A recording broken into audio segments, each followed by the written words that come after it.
പോഷകങ്ങളെ എല്ലായിടത്തും എത്തിക്കുന്നത് പോലെ പ്രാണവായുവായ ഓക്സിജനെയും എല്ലാ ഭാഗങ്ങളിലും എത്തിക്കുന്നത് രക്തം തന്നെയാണ്. നേരത്തെ പറഞ്ഞതുപോലെ ഹൃദയവും ശ്വാസകോശങ്ങളും കൂട്ടായി പ്രവർത്തിക്കുന്നത് നമുക്കിവിടെ കാണാം. നിങ്ങൾ എല്ലായ്പ്പോഴും ശ്വസിക്കുന്നുണ്ടല്ലോ.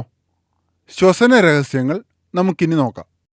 വായു നമ്മൾ മൂക്കിലൂടെ അകത്തേക്കെടുക്കുന്നു. ആ വായുവിൽ കുറേയൊക്കെ പൊടിപടലങ്ങളും ഉണ്ടാകും. ചിലത് മൂക്കിലെ രോമങ്ങൾ തടഞ്ഞു നിർത്തുന്നു.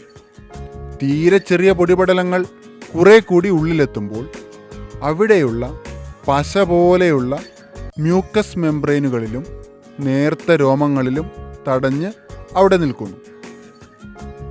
അവിടെ നിന്നും കടന്ന് വായു ഫാരിങ്സ്, ലാരിങ്സ് എന്നീ ഭാഗങ്ങളിലൂടെ ഒരു നീണ്ട കുഴലിലെത്തുന്നു.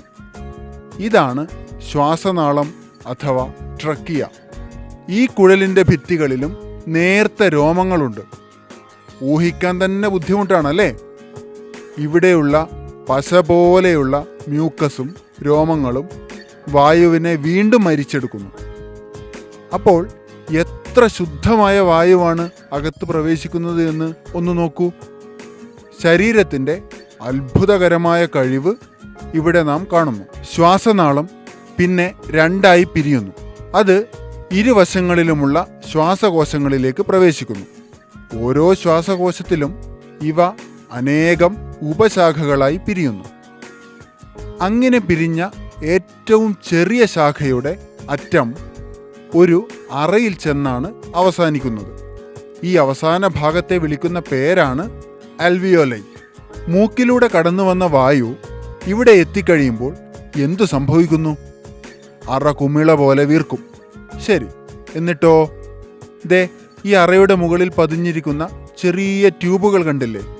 ഇത് ഹൃദയത്തിൽ നിന്നും രക്തം കൊണ്ടുവന്ന രക്തക്കുഴലുകളാണ്. എന്തിനാണ് അവ ഇവിടെ ഇരിക്കുന്നത്?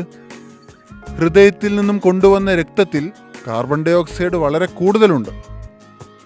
ആ കാർബൺ ഡൈ ഓക്സൈഡിനെ ഈ അറയിലേക്ക് തള്ളും. എന്നിട്ട് അവിടെയുള്ള ഓക്സിജനെ കുഴലിലേക്ക് കടത്തും. എന്നിട്ട് വീണ്ടും രക്തം ഒഴുകുന്നു. എവിടേക്കാണെന്നറിയാമോ?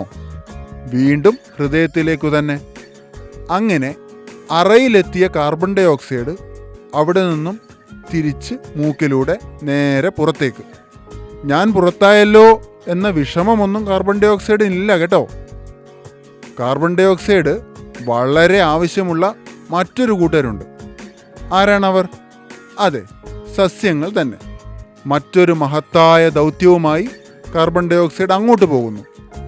സസ്യങ്ങളെ ആഹാരമുണ്ടാക്കാൻ സഹായിക്കുക എന്ന ദൗത്യം.